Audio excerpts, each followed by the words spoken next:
ಎಲ್ರಿಗೂ ನಮಸ್ಕಾರ. ಅನು ಕಿಚನ್ಸ್ಗೆ ಸ್ವಾಗತ. ಇವತ್ತು ನಾವು ನಿಮ್ಗೆ ತೋರಿಸ್ಕೊಡ್ತಾ ಇರೋ ರೆಸಿಪಿ ಹೆಸರು ಬೇಳೆ ರೈಸ್. ಇದೊಂದು ಬ್ರೇಕ್ಫಾಸ್ಟ್ ರೆಸಿಪಿ. ಎಲ್ರು ಕೇಳ್ತಾ ಇದ್ರು ಯಾವ್ದಾದ್ರು ಸಿಂಪಲ್ ಆಗಿ ಕೇವಲ 10 ನಿಮಿಷದಲ್ಲಿ ಯಾವ್ದಾದ್ರು ಒಂದು ಬ್ರೇಕ್ಫಾಸ್ಟ್ ಮಾಡೋದನ್ನ ತೋರಿಸ್ಕೊಡಿ ಅಂತ. ಅದಕ್ಕೋಸ್ಕರ ಈ ರೆಸಿಪಿನ ನಾನು ನಿಮ್ಗೆ ತೋರಿಸ್ಕೊಡ್ತಾ ಇದೀವಿ. ಇದನ್ನ ಮಾಡೋದಕ್ಕೆ ಕೇವಲ 10 ನಿಮಿಷ ಟೈಮ್ ಇದ್ರೆ ಸಾಕು. ಮತ್ತೆ ಇಂಗ್ರೀಡಿಯೆಂಟ್ಸ್ ಕೂಡ ನಾವು ಯಾವ್ದು ಜಾಸ್ತಿ ಬಳಸೋದಿಲ್ಲ. ಕೇವಲ ಕೆಲವು ಇಂಗ್ರೀಡಿಯೆಂಟ್ಸ್ ಅಲ್ಲಿ ಮಾಡ್ಕೋಬಹುದಾದಂತ ಒಂದು ಸಿಂಪಲ್ ಬ್ರೇಕ್ಫಾಸ್ಟ್ ಇದು. ಬನ್ನಿ ಹೇಗ್ ಮಾಡೋದು ಅಂತ ನೋಡ್ಕೊಳ್ಳೋಣ. ಮೊದಲಿಗೆ ಸ್ಟವ್ ಹಚ್ಚಿ ಒಂದು ಕುಕ್ಕರ್ ಇಟ್ಟಿ, ಕುಕ್ಕರ್ ಸ್ವಲ್ಪ ಕಾದ್ಮೇಲೆ ಅದಕ್ಕೆ 3 ಸ್ಪೂನ್ ಎಣ್ಣೆ ಹಾಕೋತಾ ಇದೀನಿ. ಅದ್ರ ಜೊತೆ 1 ಸ್ಪೂನ್ ತುಪ್ಪನ ಸೇರಿಸ್ಕೊತಾ ಇದೀನಿ.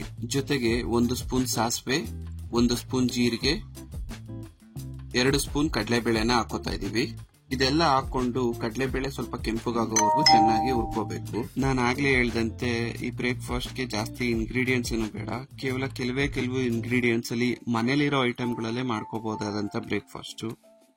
ಕಡಲೆಬೇಳೆ ಕೆಂಪುಗಾಗೋವರೆಗೂ ಹುರ್ಕೊಂಡಿದೀವಿ. ಇವಾಗ ಇದಕ್ಕೆ 2 ಮೆಣಸಿನಕಾಯಿನ ಉದ್ದ ಕಟ್ ಮಾಡ್ಕೊಂಡು ಹಾಕೊಂತಿದೀನಿ. ಜೊತೆಗೆ 10 ಕರಿಬೇವಿನ ಎಲೆ ಹಾಕೋತಾ ಇದೀವಿ. ಜೊತೆಗೆ 2 ಈರುಳ್ಳಿನ ಉದ್ದುದ್ದ ಕಟ್ ಮಾಡ್ಕೊಂಡು ಹಾಕೋತಾ ಇದೀವಿ. ಈರುಳ್ಳಿನ ಕೆಂಪುಗಾಗೋವರೆಗೂ ಸ್ವಲ್ಪ ಚೆನ್ನಾಗಿ ಹುರ್ಕೊಳ್ಳಿ.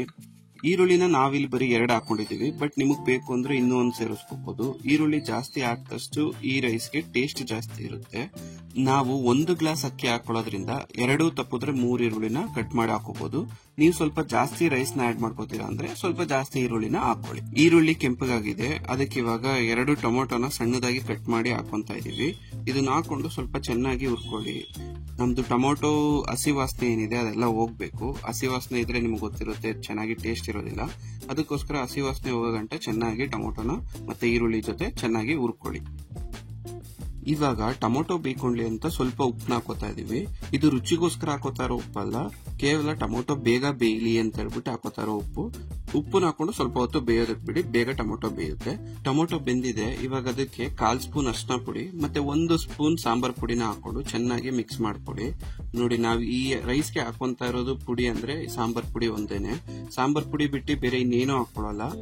ಇದೇ ನಮ್ಗೆ ಮಸಾಲೆ, ಇದೇ ನಮ್ಗೆ ಟೇಸ್ಟ್ ಕೊಡೋದು. ಅದು ಬಿಟ್ರೆ ಬೇರೆ ಇನ್ನೇನು ಮಸಾಲೆನ ನಾವು ಈ ರೈಸ್ಗೆ ಆಡ್ ಮಾಡ್ಕೊಳ್ಳೋದಿಲ್ಲ. ಇವಾಗ ಇದಕ್ಕೆ ಸ್ವಲ್ಪ ನೀರ್ನ ಹಾಕೊಂಡು ಎಲ್ಲ ಚೆನ್ನಾಗಿ ಮಿಕ್ಸ್ ಮಾಡ್ಕೊಳ್ಳಿ. ಯಾಕಂದ್ರೆ ಮಸಾಲೆ ಎಲ್ಲ ಟೊಮೊಟೊ ಈರುಳ್ಳಿಗೆ ಚೆನ್ನಾಗಿ ಮಿಕ್ಸ್ ಆಗ್ಬೇಕು. ನಾವು ಬೇರೆ ಯಾವ್ದು ಮಸಾಲೆ ಹಾಕೋದಿಲ್ಲ ಅಲ್ಲ, ಅದಕ್ಕೋಸ್ಕರ ಬರೀ ಈ ಮಸಾಲೆನೆ ಟೊಮೊಟೊಗೆ ಈರುಳ್ಳಿಗೆ ಚೆನ್ನಾಗಿ ಮಿಕ್ಸ್ ಆಗೋ ತನಕ ಸ್ವಲ್ಪ ಹುರ್ಕೊಳ್ಳಿ. 2 ನಿಮಿಷ ಹುರ್ಕೊಂಡು 1-2 ನಿಮಿಷ ಹಂಗೆ ಬೇಯೋದಕ್ಕೆ ಬಿಡಿ. 1 ಗ್ಲಾಸ್ ಅಕ್ಕಿ ಜೊತೆ ಅರ್ಧ ಗ್ಲಾಸ್ ಹೆಸರು ಬೇಳೆನ 10 ನಿಮಿಷ ನೀರಲ್ಲಿ ನೆನೆ ಹಾಕಿಟ್ಟು ಆ ಅಕ್ಕಿನ ಇವಾಗ ಕುಕ್ಕರ್ ಒಳಗಡೆ ಹಾಕೋತಾ ಇದೀವಿ. ಅಕ್ಕಿನ ಹಾಕೊಂಡು ಮಸಾಲೆ ಎಲ್ಲ ಮಿಕ್ಸ್ ಆಗೋ ತರ ಅಕ್ಕಿನ ಚೆನ್ನಾಗಿ ಮಿಕ್ಸ್ ಮಾಡ್ಕೊಳ್ಳಿ. ಯಾಕಂದ್ರೆ ಅಕ್ಕಿಗೆ ಮಸಾಲೆ ಮಿಕ್ಸ್ ಆದ್ರೆ ಒಳ್ಳೆ ಟೇಸ್ಟ್ ಇರುತ್ತೆ. ಅದಕ್ಕೋಸ್ಕರ ಅಕ್ಕಿ ಮಸಾಲೆ ಜೊತೆ ಚೆನ್ನಾಗಿ ಮಿಕ್ಸ್ ಆಗಿದೆ. ಇವಾಗ ಅದಕ್ಕೆ 3 ಸ್ಪೂನ್ ಕಾಯಿ ತುರಿ ಜೊತೆಗೆ ಸ್ವಲ್ಪ ಕೊತ್ತಂಬರಿ ಸೊಪ್ಪನ್ನ ಹಾಕೊಂಡು ಚೆನ್ನಾಗಿ ಮಿಕ್ಸ್ ಮಾಡ್ಕೋತಾ ಇದೀವಿ. ಕಾಯಿ ತುರಿ ಜಾಸ್ತಿ ಹಾಕಿದಷ್ಟು ಈ ಅನ್ನಕ್ಕೆ ಟೇಸ್ಟ್ ಜಾಸ್ತಿ ಇರುತ್ತೆ. ಅದಕ್ಕೋಸ್ಕರ 3 ಸ್ಪೂನ್ ಅಷ್ಟೇ ಅಲ್ಲ, ಬೇಕಂದ್ರೆ 5 ಸ್ಪೂನ್ ಕಾಯಿ ತುರಿ ಕೂಡ ಹಾಕೊಂಡು ಚೆನ್ನಾಗಿ ಮಿಕ್ಸ್ ಮಾಡ್ಕೊಳ್ಳಿ. ಇವಾಗ ಇದಕ್ಕೆ ನೀರ್ನ ಹಾಕೋಬೇಕು. ನಿಮ್ಗೆ ಕರೆಕ್ಟ್ ಆಗಿ ಅಳತೆಯಲ್ಲಿ ಹೇಳ್ಬೇಕು ಅಂದ್ರೆ 1 ಗ್ಲಾಸ್ ಅಕ್ಕಿ ತಗೊಂಡಿದ್ರೆ 2 ಗ್ಲಾಸ್ ನೀರ್ನ ಸೇರಿಸ್ಕೊಳ್ಳಿ. ಯಾಕಂದ್ರೆ ಬೇಳೆ ಹಾಕಿರ್ತೀವಲ್ಲ, ಬೇಳೆ ಕುಕ್ಕರ್ ಅಲ್ಲಿ ಚೆನ್ನಾಗಿ ಬೇಯ್ಕೋಬೇಕು. ಅದಕ್ಕೋಸ್ಕರ ಸ್ವಲ್ಪ ನೀರ್ನ ಜಾಸ್ತಿ ಹಾಕೋತಾ ಇದೀವಿ. ಅದಕ್ಕೋಸ್ಕರ ನಾವಿಲ್ಲಿ 2 ಗ್ಲಾಸ್ ನೀರ್ನ ಹಾಕೊಂಡು ಚೆನ್ನಾಗಿ ಮಿಕ್ಸ್ ಮಾಡ್ಕೋತಾ ಇದೀವಿ. ಕೊನೆಗೆ ರುಚಿಗೆ ತಕ್ಕಷ್ಟು ಉಪ್ಪನ್ನ ಹಾಕೊಂಡು ಇದನ್ನೆಲ್ಲ ಸ್ವಲ್ಪ ಮಿಕ್ಸ್ ಮಾಡ್ಕೊಳ್ಳಿ. ಎಲ್ಲ ಕ್ಲೀನ್ ಆಗಿ ಮಿಕ್ಸ್ ಆಗ್ಲಿ.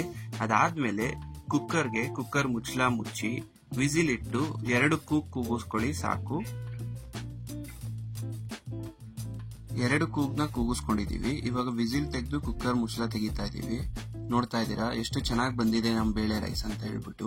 ನೋಡಿ, ಈ ತರಾನೇ ಬರುತ್ತೆ. ನೋಡೋದಕ್ಕೆ ತುಂಬಾ ಫ್ಯಾನ್ಸಿಯಾಗಿ ಕಾಣಿಸ್ತೇ ಇರ್ಬೋದು, ಬಟ್ ಟೇಸ್ಟ್ ತುಂಬಾ ಚೆನ್ನಾಗಿರುತ್ತೆ. ಮಕ್ಕಳಿಗೆ ತುಂಬಾ ಇಷ್ಟ ಆಗುತ್ತೆ. ಬ್ರೇಕ್ಫಾಸ್ಟ್ ಅಲ್ಲಿ ಕೇವಲ 5 ನಿಮಿಷದಲ್ಲಿ ಮಾಡ್ಕೋಬಹುದು. ಇದಕ್ಕಿಂತ ಬೇರೆ ಬ್ರೇಕ್ಫಾಸ್ಟ್ ಇನ್ನೊಂದು ಬೇಕು ಅಂತಾನೆ ಅನ್ಸಲ್ಲ. ನೀವು ಒಂದ್ಸತಿ ಟ್ರೈ ಮಾಡಿ ನೋಡಿ. ನೋಡಿದ್ರಲ್ಲ ಎಷ್ಟು ಸಿಂಪಲ್ ಆಗಿ ಕೇವಲ 10 ನಿಮಿಷದಲ್ಲಿ ಜಾಸ್ತಿ ಯಾವ್ದು ಇಂಗ್ರೀಡಿಯೆಂಟ್ಸ್ ಇಲ್ಲದೆ ಒಂದು ಬ್ರೇಕ್ಫಾಸ್ಟ್ ನ ರೆಡಿ ಮಾಡ್ಕೊಂಡ್ವಿ ಅಂತ. ನೀವು ಕೂಡ ಇದನ್ನ ಟ್ರೈ ಮಾಡಿ ಹೇಗಿತ್ತು ಅಂತ ನಮ್ಗೆ ತಿಳಿಸಿ. ಇದೇ ತರ ಹೊಸ ಅಡುಗೆಗಾಗಿ ಅನು ಕಿಚನ್ಸ್ ನ ಸಬ್ಸ್ಕ್ರೈಬ್ ಮಾಡಿ ನಮ್ಗೆ ಸಪೋರ್ಟ್ ಮಾಡಿ.